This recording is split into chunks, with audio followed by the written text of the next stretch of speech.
Okay. Now, we were talking about football off camera here, but did you get a chance to do any sports casting or sports writing when you were at Arizona State? I didn't. By that time, I had figured out, actually I figured out about 3 months after I went to ASU what I was going to do. I went thinking that I was going to major in psychology and wanting that whole psych background. But I ran into a professor who was Hispanic male, and he asked me one day after class, what was I going to do with my life? I said, I'm going to be a psychologist. He said, so you're going to get a PhD? I said, well, no, I'm here to get a BS. He said, you can't do anything with a BS in psychology. He said, did your parents pay for you to come to this school? I said, no, I'm here on loans and grants just like everybody else. He said, have you ever thought about majoring in criminal justice? I had a criminal justice class for me. I said, I hadn't really thought about that. He said, I tell you what, you're poor, you're black, there's money out there for people that major in this field, and you might want to think about it. I did. I got some of that money from, it's called LEAP money. Oh, and yeah. Got some of that LEAP money, and the rest, as they say, is history. So. Okay. Now, well, tell us about the trip to Great Britain. Now, you went to Great Britain on a criminal justice study tour. System study tour. Yes, yes. And now, what part of Britain did you go to? We went to London, Lincolnshire, Nottinghamshire. We went to Edinburgh, Scotland. I'm sure I'm probably forgetting a few of the shires that we went to, but Nottinghamshire, that's where the good old sheriff of Nottingham was. Yes. Yeah, of legend. Yeah, right? of legend, yes, of legend. Yorkshire, Skegness by the sea.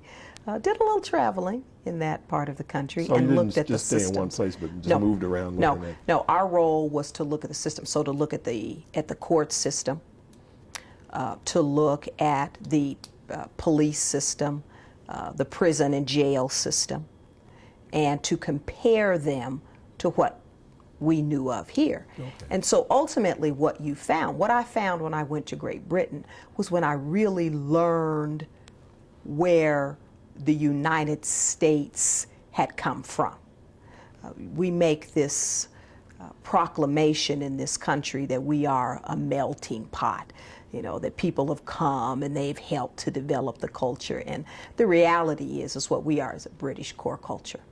And it was very evident in traveling throughout Great Britain, you know, to see the likenesses. Yes, the judges are red or purple, and they do things with a little more pomp and circumstance, and they wear wigs, and you have barristers that appear in court, and you have solicitors, but still, you could see it. You know, you could definitely see exactly what this country was formulated on and based on, and so it was a real eye-opener.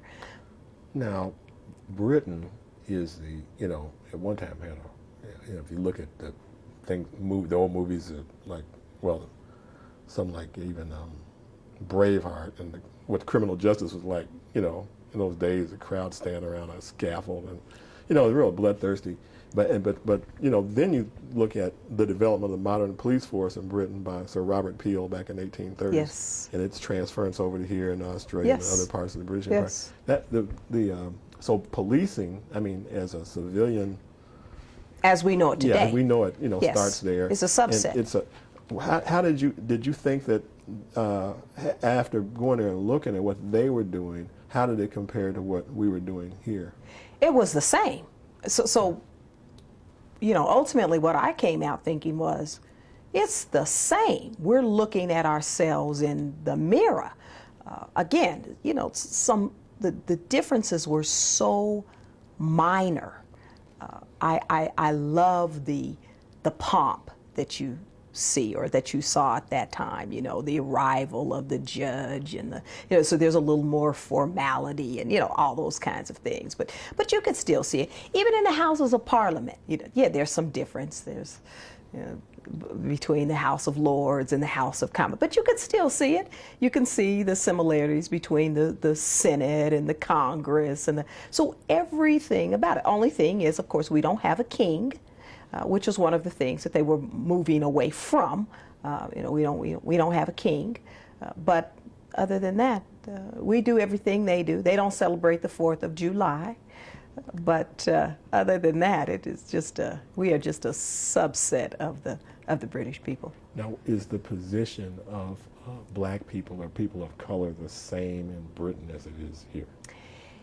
At that time, there had begun to be a big cry from blacks, and there was a lot of talk about, were people, for example, that were born in the islands, were they truly British citizens? Because you were getting large influx of blacks from other places who were British citizens for all intents and purposes.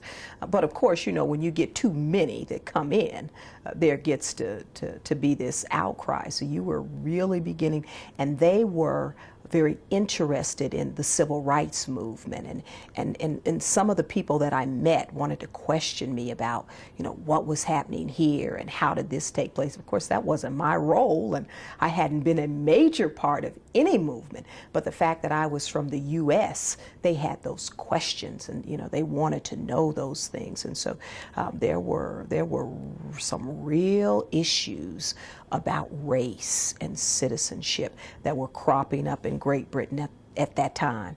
I have not followed it. That was in the late 70s and early 80s. 60 Minutes detailed the rise of the National Party or something like that? In Great Britain, yes. And then I know either in the late 70s or early 80s they had the riots in Tottenham. Yes, and, yes. So all was really beginning at that time.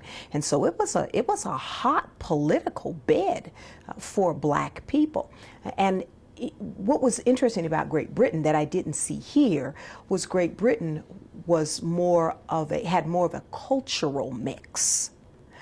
At the time, I remember that I had my hair in braids, and I had a braid that came down that stopped, here, and had a couple of beads on it, and I was just doing it for the look of things, but the bead on the end was red, and so it looked like I had the red stationary dot in the middle of my forehead. So there were often times people would think that I was Hindu or something of that, so because you had that cultural mix. So I would have people that would approach me, and it took me a while to figure out, why I was attracting, the people that I was attracting, but they weren't sure, and they didn't know until I opened my mouth. So I met some fabulous people in Great Britain. Very, very political, underground things that were occurring. Now, as a student, I needed to be careful, and I needed to certainly honor and respect my professor, so I didn't go too far afield, but definitely had some interesting discussions. Okay. All right. So you came back, and then you graduated from Arizona State in 1980. 1980. Okay. Mm-hmm. Now, had you decided then to go into graduate school for criminal justice or what?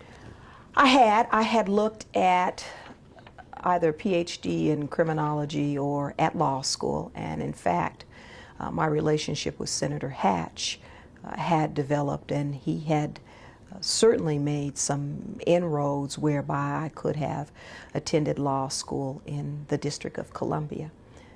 But as much as I loved the Chocolate City, I felt that I probably needed to come home because my mother was here, and I needed to be close. I needed to be close to home, so I chose to come home. Well, that must have been really a change being in Washington, D.C. Yes. I mean, it was Chocolate City. That was the height of the Chocolate City days. Yes. Yes, D.C. was fabulous. And really, I have to admit, I was afraid to stay in Washington, D.C. because I knew that school would be the farthest thing from my mind if I lived in Washington, D.C. It was such an exciting city. D.C. was electric. Of course, Marion Barry was the mayor. You had just so much happening in D.C., and I just knew that school just would not be first and foremost in Now, my mind. had they started the go-go music then in D.C.? Some, Okay. just again, the beginning. You know, that was the begin. The 80s was the beginning of rap and, you know, lots of things. The whole Rick James, Parliament, Funkadelic, all of that kind of thing was very popular in DC at the time. So music was, you know, was definitely king. There was a lot of things happening with music, and you know, everybody came to DC.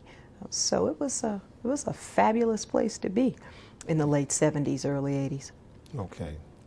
Now, when you came back, now tell me if I'm skipping something, but right here, the next item we have is that you became a Maroney L. Jensen Utah State House Fellow in Yes. Salt Lake City. Yes. You were selected from over 150 applicants. Yes. Now, what that was about was an entree for young people into state government, how to bring African Americans into various positions in state government. So I believe that I had just started my master's program, or was at the end of my master's program when I got that opportunity, and led me into my first job in the state government, which was with the Department of Youth Corrections. And I stayed with the Department of Youth Corrections for a number of years, and then went into the governor's office and stayed there until I did law school and went on forward. Okay. Okay. So you jumped all the way to law school in that brief in that brief couple of sentences. But what about the division of Youth Corrections and Office of Standards and Evaluations? Yes, with Youth Corrections. And that came as a result of the fellowship. Okay. So the fellowship placed you with an office, if you will, or with a department. And I had a couple of things that were going at that time. I also needed some hours in my master's program. I needed some work hours. And so they went hand in hand. And that's how I got into the Department of Youth Corrections. Now, anybody that's ever been to juvenile court, you know, for the first time is just probably shocked. I know I was to find a number of youth that are Yes. in that system, and Yes. the variety of things that are being done by youth. And so young. So you wonder, well, where are the parents? Well, who's been training you? Where is the development? What's going on here? Talk about a sad system. It has to be the youth of every part of corrections. I think the saddest part of corrections is the youth correctional system. And yet today, many people are trying more and more youth as adults. As adults. How do you feel about that? I'm very much against that. I think that there are things that you do when you are young that hopefully you grow out of. Even in the court that I'm in, I look at the young people that come through for things like thefts and minors possessing alcohol, and I think to myself, they're going to have a record. You know, there was a time when if you stole something, the person at the local store took you home, you know, or got it back and sent you on your way. But now kids are charged with those offenses, so they don't have an opportunity to grow out of them. They're charged, they have those records, and they become a part of the system, and the door just goes around and around and around. Very sad. Well, so you were actually a treatment counselor Yes. at the Division of Youth and Corrections Yes. Diagnostic Evaluation Center. Do you have any stories from those days that you can tell us, or a Yes. story? Well, I knew when it was time for me to leave. That was a facility that was a lockup facility. It was a 24-hour treatment facility, but a kid could walk out of the door if they chose to walk out the door. So we had school there were classes, there were, you know, so it was in between. It wasn't a detention center. but they were there for treatment purposes. And I can remember being up one night, probably about 2 or 3 o'clock in the morning. It was snowing outside, and a young lady bolted from one of the rooms and came past me and ran out of the facility. And I got up and ran after her and, tackled her in the snow. And I remembered thinking, this is just not what I want to do. This is just, and she had to be all of 14. I thought, this is just not what I want to do for a living. So I knew I needed to do, chasing down young people that you're trying to help, that certainly need some guidance. And, all you got from them was pushback and name calling, and, and I thought, this is just not for me.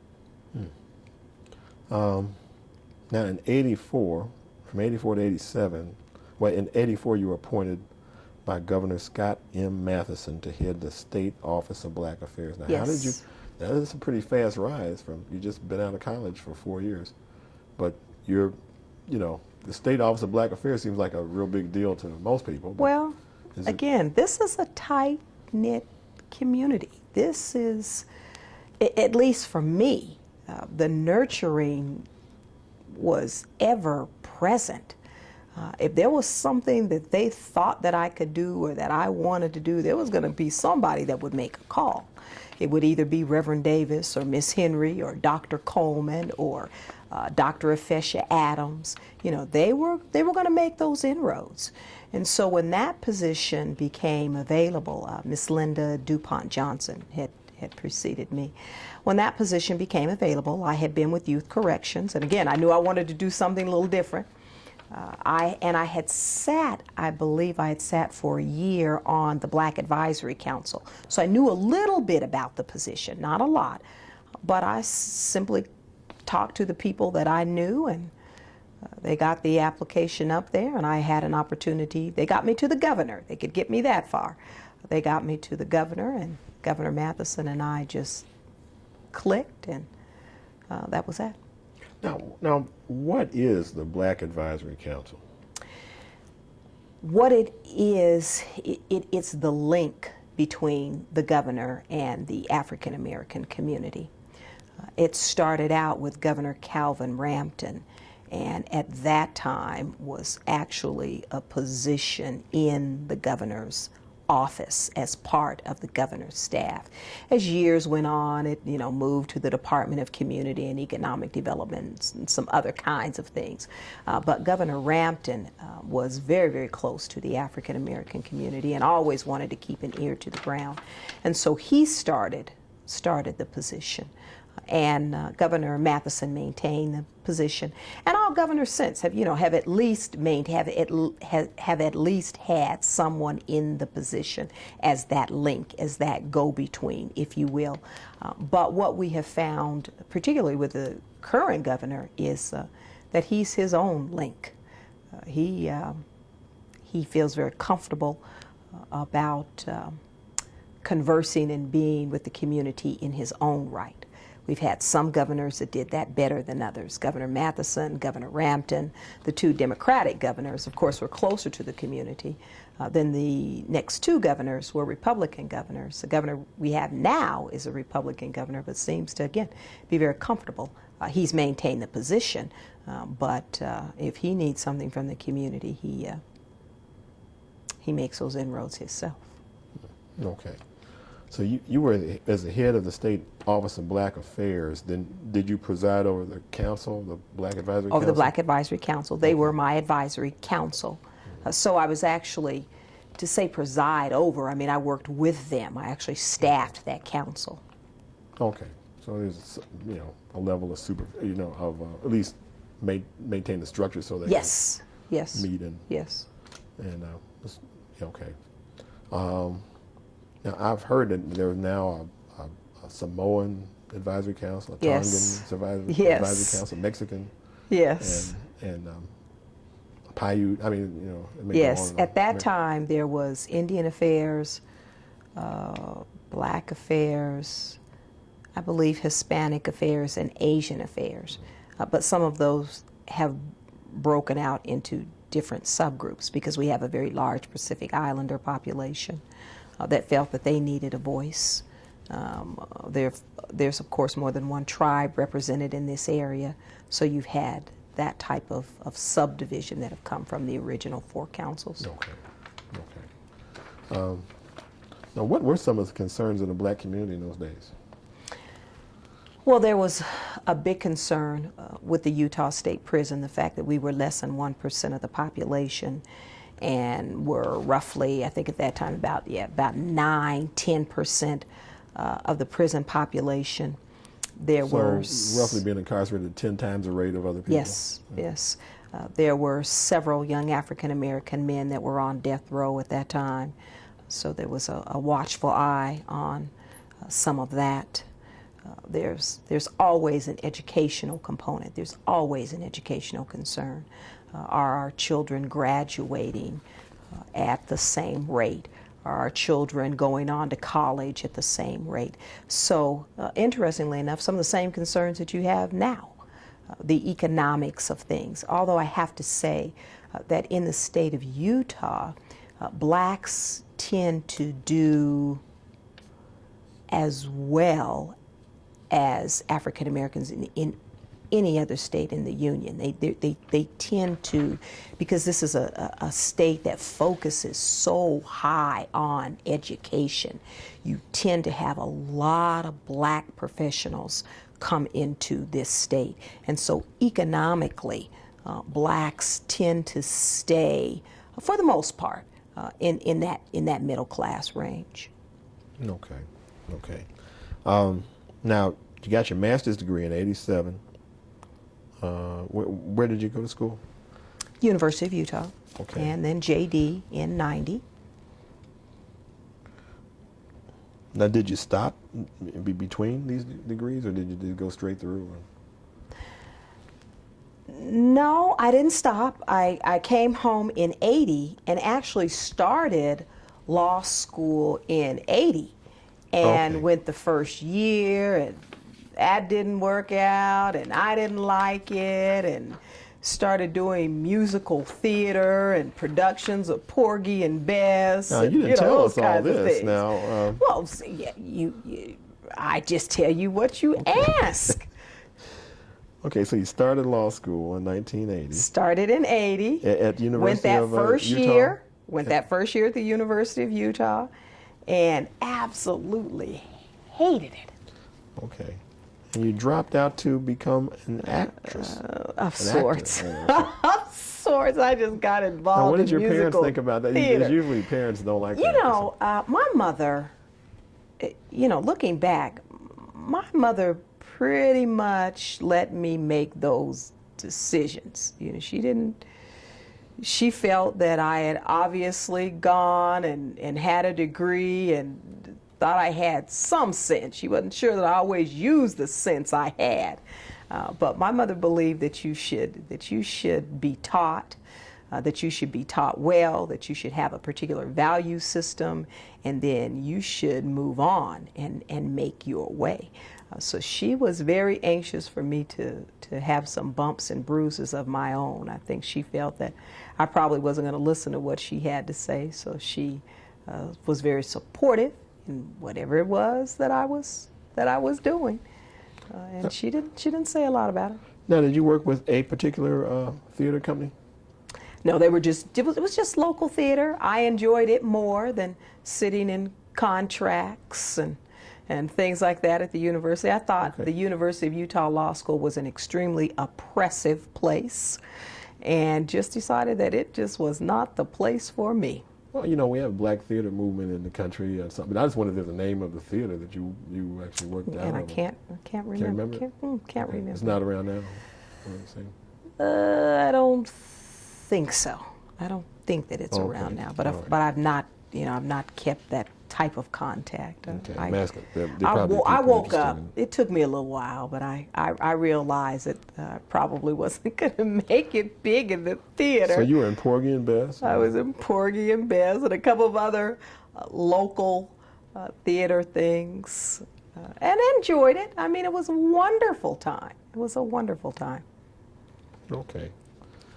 All right. And so when, so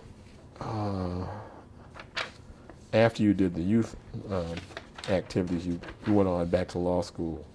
I Went guess, on back, got my master's degree, and went back to the university begging and pleading and saying I'd do better this time, and they were willing to give me another chance, and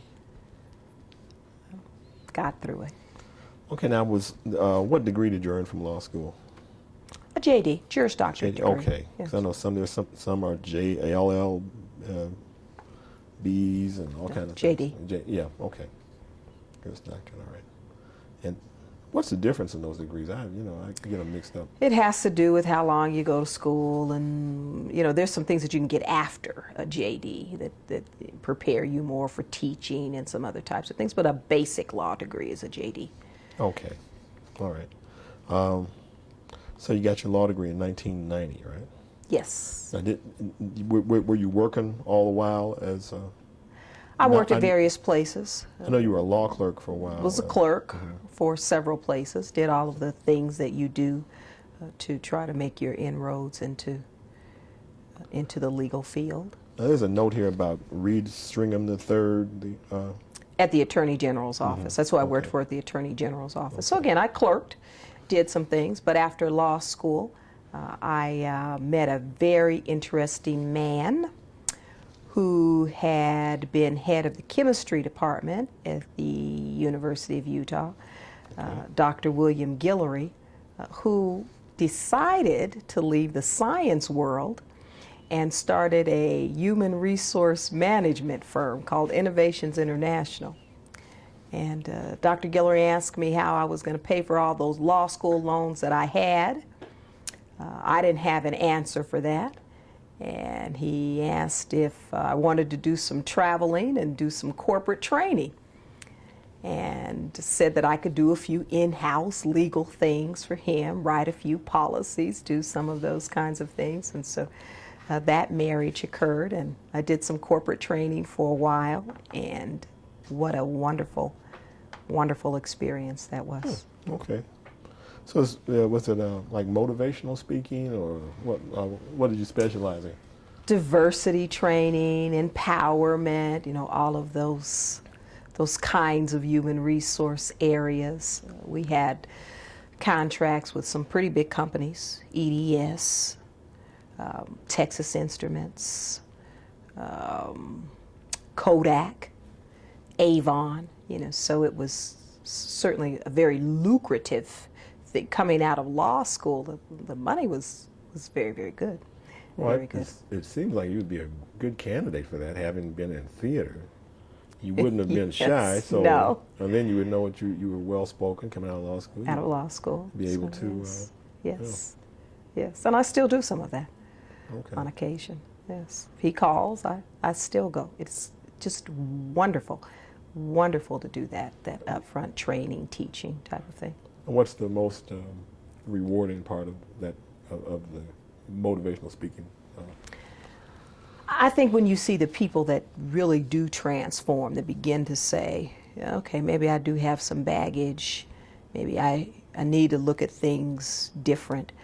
And Dr. Guillory looks at it from the focus of you are responsible, you are accountable. So it doesn't matter whatever else happens in life, you still have some responsibility and some accountability. And it's interesting because that can be a hard pill for people to swallow. We learn that very early in life. You look at your children. Something breaks in your house and you say, who did it? What's the first thing the child said? I don't know. That there's nobody in the room but that child and the broken item. Where'd they go? Yeah. My brother, my sister, the dog, the wind, So we're teaching them at that very young age how to abdicate their responsibility and their accountability. So, I run into people 40 or 50 years old who say, well, no, it's not my fault. And if it hadn't have been for so-and-so, I'd have gotten that job. Or if it hadn't have been, so you stop and you really talk about, no, it's not about that. It's not about what's fair, what's good, what's bad, what's right or wrong. Was I here?